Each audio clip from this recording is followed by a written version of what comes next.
Hello everyone, Assalamu alaikum. Welcome to Quality Education Zone. আমি Daniel খান। আজকে আমরা একটা মজার সিনোনিম সম্বন্ধে জানবো, which is beautiful. Beautiful ওয়ার্ডের কয়েকটা ইউনিক এন্ড আনকমন সিনোনিমস জানবো। আমরা কম বেশি সবাই কয়েকটা করে সিনোনিম অবশ্যই জানি, বাট আজকে যেগুলো শিখাবো এগুলো রিয়েল লাইফে আপনাকে স্মার্টলি নিজেকে রিপ্রেজেন্ট করতে অনেক হেল্প করবে। সো ভিডিওটা যাওয়ার আগে কিছু কথা বলে নিচ্ছি। যদি ভিডিওটা ভালো লাগে প্লিজ কমেন্ট করবেন, লাইক করবেন, বেশি বেশি করে শেয়ার করবেন, সো দ্যাট আমি আরো বেশি ইন্টারেস্টিং ভিডিও বানানো ইনফ্লুয়েন্স পাই আপনার কাছ থেকে। প্লাস আপনারা যারা আমার ভিডিওটা দেখতেছেন সবাই চেষ্টা করবেন যেন আপনাদের যত ফ্রেন্ডস আছে সবাইকে সাজেস্ট করা যে ভিডিওটা কিরকম লাগতেছে। ওকে, আর যদি আপনার কাছে এরকম ভিডিও ইন্টারেস্টিং লাগে আপনি একটু কষ্ট করে আমার এখানে একটা আই বাটন পেয়ে যাবেন, সেখানে একটু ভিজিট করে দেখবেন, সেখানে হোপফুলি আপনি আর অনেকগুলো ইন্টারেস্টিং ভিডিও পেয়ে যাবেন। সেটা আইএলটিএস রিলেটেড হতে পারে, ভোকাবুলারি বা গ্রামার রিলেটেড বেশ কিছু ইন্টারেস্টিং ভিডিও পেয়ে যাবেন। অন টপ অফ দ্যাট আমি বেশ কিছু কোর্সেস রানিং রাখছি এট দ্য মোমেন্ট অনলাইনে। সো আপনি সেগুলোর ব্যাপারে ইন্টারেস্টেড থাকেন, কমেন্ট বক্সে আমার নাম্বার দেওয়া থাকবে, please give me a call. Okay, so for the timing আমি একটা স্ক্রিন শেয়ার করছি যেখান থেকে আজকে আমরা লেসন গুলো শিখবো। এন্ড আজকে ক্লাসটা কিরকম লাগছে সবাই প্লিজ আমাকে ইনবক্স করে জানাবেন, খুব খুশি হব, তাহলে আমি বুঝতে পারবো যে আমার এফোর্টটা কতটুকু আপনাদের কাছে ভালো লাগছে। ওকে ওকে, সো আমরা এখন শুরু করব। আজকে টপিকটা হচ্ছে সিনোনিমস এর বিউটিফুল ওয়ার্ডটা দিয়ে, মানে আমরা বিউটিফুল ওয়ার্ডটাকে কয়ভাবে বলতে পারি বা কি কি দিয়ে বলতে পারি এগুলো নিয়ে শিখবো। ওকে, সো ফ্রম নাও অন আপনি বিউটিফুল ওয়ার্ডটা কথায় কথায় বিউটিফুল বিউটিফুল করবেন না, আপনি আনকমন কিছু ইউজ করার চেষ্টা করবেন। ফর এক্সাম্পল আজকে ফার্স্ট সিনোনিমটা শিখি আমরা। বিউটিফুল এর ফার্স্ট সিনোনিমটা কি? গর্জিয়াস। সাপোজ আপনি আজকে কাউকে দেখছেন, দেখে ভালো লাগছে, তাকে দেখতে একটু কমপ্লিমেন্ট দিবেন, you looking beautiful today. Okay, এটা সবাই বলবে, আপনি বললেন you looking gorgeous today. Suppose আপনার একটা জিনিস দেখছেন, একটা এক্সপেন্সিভ ড্রেস দেখছেন, ভালো লাগছে, I saw a gorgeous dress from my friends. I saw a gorgeous dress from my wife. I saw a gorgeously attractive person today. Okay, I saw a gorgeous person today. Okay, এটা আপনি অনেক ভাবে বলতে পারেন। এগুলা বেশিরভাগ complement সেন্সে use করা হবে, রিয়েল লাইফ সেন্সে পরে আসতেছি। এটা আপনি যদি কাউকে কমপ্লিমেন্ট দিতে চান, গর্জিয়াস ওয়ার্ডটা কমপ্লিমেন্টের জন্য পারফেক্ট একটা ওয়ার্ড, বাট সব জায়গায় ইউজ করতে চান না, কারণ synonym doesn't mean they all have the same meaning. They have similar vibe, but they don't all have the same meaning. এটা একটু খেয়াল রাখবেন। ওকে, আচ্ছা, তারপর আমরা যাচ্ছি magnificent. It's a magnificent day. Magnificent. Okay, এখানে আপনি অনেকভাবে বলতে পারেন, you are looking magnificent today. Okay, তারপর আপনি বলতে পারেন I had magnificent experience with you. অনেক কিছু বলা যায়, ম্যাগনিফিসেন্ট অনেক কিছু বলা যায়। যদি প্রোনাউন্স করতে প্রবলেম ফেস করেন you should avoid this word. এটা আপনার উপর ডিপেন্ড করবে, বাট লেখার ক্ষেত্রে you can write this as well. Magnificent ওয়ার্ডটা দিয়ে অনেক কিছু কিন্তু আছে। সো আপনি যদি ইউজ করতে চান আপনাকে ইউজের সময় ভেবে দেখতে হবে যে এখানে কোন ওয়ার্ডটা more attractive, more lucrative, more soothing to your ear লাগে, এটা বুঝে আপনি পিক করবেন, শুনতে ভালো লাগবে। ওকে, দেন আমরা চলে যাই প্লিজিং। সাপোজ আপনি বলতে পারেন my mother's voice is pleasing to my ear. আমার মায়ের ভয়েসটা আমার কানে খুব ভালো লাগে। I had a very pleasant day. Pleasant. I had a very pleasant day yesterday with my friends. মানে খুব ভালো একটা দিন গেছে, খুব সুন্দর একটা দিন গেছে, এই সেন্সে আপনি বলতে পারেন প্লেজেন্ট। প্লিজিং থেকে প্লেজেন্ট আসে কিন্তু।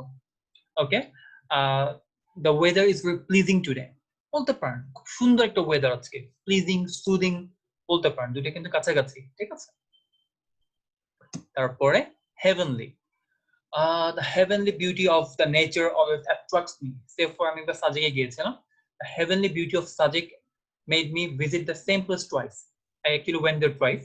So আপনি বলতে পারেন the heavenly beauty of Sajik made me visit the same place twice because of unique beauty বা unique view. ওকে, আপনার চয়েস, আপনি কোনটা বলবেন, কারণ আপনাকে খেয়াল করতে হবে একই সেন্টেন্সে একই ওয়ার্ড দুবার না বলা, because it's a sign of smartness. আপনি যদি একই সেন্টেন্সে একই ওয়ার্ড বারবার রিপিট করেন then you have a lack of vocabulary. এই জায়গাটা আপনাকে খেয়াল রাখতে হবে। অন টপ অফ দ্যাট আপনি যখন কথা বলবেন আপনি চেষ্টা করবেন একটু আনকমন ওয়ার্ডস ইউজ করার। You don't have to be fancy, like এমন কোনো ওয়ার্ড ইউজ করবেন না যেটা আপনি প্রোনাউন্স করতে পারেন না। Try to use or pick those words যেটা easy to pronounce, commonly known, শুনেও বুঝে শুনতে ভালো লাগে। ঠিক আছে, দেন আমরা দেখছি স্কুইজিট। স্কুইজিট ওয়ার্ডটা একটু ইউনিকলি ইউজ হয়। সাপোজ আপনি একটা রেস্টুরেন্টে গেছেন, খাবার কি কেউ কোনো খুব সুন্দর বলি, টেস্টি বলি, রাইট? সো সুন্দর আর টেস্টি কিন্তু কাছাকাছি সেন্সে আসে। টেস্টি নিয়ে হয়তো আমি কোনো ভিডিও বানাবো না, কারণ টেস্টি খুব বেশি ইন্টারেস্টিং আমার লাগে না, বাট স্কুইজিট এখানে আপনি এটা বলতে পারেন। ডিলাইটফুল, টেস্টি, স্কুইজিট এই টাইপের ওয়ার্ড আপনি বলতে পারেন। সাপোজ আপনাকে কেউ কোনো খাবার রিপ্রেজেন্ট করলো, কোনো ফ্যান্সি রেস্টুরেন্টে গিয়েছেন, আপনাকে সাপোজ শ্রিম্প দিল, যেটা আমি খেয়ে দেখছি টেস্টি, তো আপনি বলতে পারেন it was a exquisite sea food that I have ever tasted in that sea food restaurant বলতে পারেন। The seafoods on that restaurant are the most exquisite foods that I have ever tasted in my life. বলতে পারেন, কারণ এখানে plural, so it's gonna be are. So আপনি এখানে স্কুইজিট বলতে পারেন, ডিলাইটফুল বলতে পারেন। সো এটা আপনার চয়েস। সো এই টাইপের ওয়ার্ডস আমাদের রিয়েল লাইফে খুব কম লাগে, কারণ এডুকেশনাল সেক্টরে যদি ইউজ করতে চান স্কুইজিটটা খুব কম লাগে, বাট স্টিল লাগতে পারে, সেই ক্ষেত্রে শিখা রাখেন স্কুইজিট এন্ড ডিলাইটফুল মানে কি মুখে পানি চলে আসতেছে এরকম টাইপের কোনো খাবার, খুব টেস্টি, এই টাইপের কোনো ওয়ার্ডস বলতে গেলে আপনি ডিলাইটফুল বা স্কুইজিট বলতে পারেন, কারণ খাবারের সেন্সে টেস্টি সেন্সটা আসে, বিউটিফুলটা হয় না। এটা অনেকে একটা ভুল করে, এই জন্য ভিডিওতে আমি এটা বলে দিচ্ছি। আমি অনেক স্টুডেন্টকে পেয়েছি খাবারের ক্ষেত্রে সে বিউটিফুল বলতে চায়, আবার অন্য জায়গায় সে টেস্টি বলতে চায়। সব জায়গায় কিন্তু সবগুলো ওয়ার্ড হয় না, even though they might have similar sense, মিনিংটা কিন্তু ভ্যারি করে, সেন্সিটিভিটিটা খেয়াল করতে হবে। দেন আমরা দেখছি আজকে dazzling. therefore the dancer's dazzling performance was amazing, মানে ওই ডান্সের সুন্দর পারফরম্যান্সটা খুব সুন্দর ছিল, মানে আপনি সুন্দর সুন্দরকে বারবার না বাংলায় না বলে ইংলিশে বললাম। the dancer's dazzling performance was amazing, ওই ডান্সারের নাচটা খুব সুন্দর লাগছে আপনার কাছে বলতে পারেন, বা এভাবে বলতে পারেন the dazzling beauty of someone attracted me, এভাবে বলতে পারেন। ওকে, সো এগুলো অ্যাট্রাকটিভ সেন্স আপনি বলতে পারেন। এটা ইউজুয়ালি লেডিসদের ক্ষেত্রে বেশি অ্যাপ্লিকেবল, মেনদের ক্ষেত্রে আসতে পড়ে। আচ্ছা, প্রিটি। এখন প্রিটিতে কয়েকটা সেন্স ইউজ হয়। Pretty cute girl gave me a flower yesterday বলতে পারেন, you're looking pretty today, you're looking cute today, you're looking lovely today, you're looking sweet today। So এই টাইপের সেন্টেন্স গুলো খুব সিম্পল ইউজ করতে পারেন আপনার চয়েস। বাট আরেকটা ইউজ আছে, you're looking pretty strong today, you're looking pretty healthy today, it doesn't mean that pretty। pretty বলতে একটু, এখানে প্রিটি দিয়ে সুন্দর, আবার প্রিটি দিয়ে কিন্তু একটু, এই সেন্সে কিন্তু ইউর লুকিং একটু মানে কি একটু বেশি, আগের থেকে একটু বেশি লাগছে, মানে একটু better. Your pretty good with English, right? এখানে অনেক একটা সেন্টেন্স কিন্তু বলে দেখবেন, I think you're pretty good with your profession, you're pretty good with your teaching, you're pretty good with your speaking। এরকম কোন ওয়ার্ডস ইউজ করতে গেলে কিন্তু pretty ইউজ করা যায়। It means beautiful, but এটা কিন্তু আর কয়েকটা সেন্স ইউজ করা যায়, কারণ বাংলা ভাষায় একটা ওয়ার্ড একটা মিনিং হয়, বাট ইংলিশে কিন্তু মাল্টিপল মিনিং হতে পারে। So remember that all the time. Okay, graceful. I felt very graceful with my family members, or I felt very graceful with my teachers.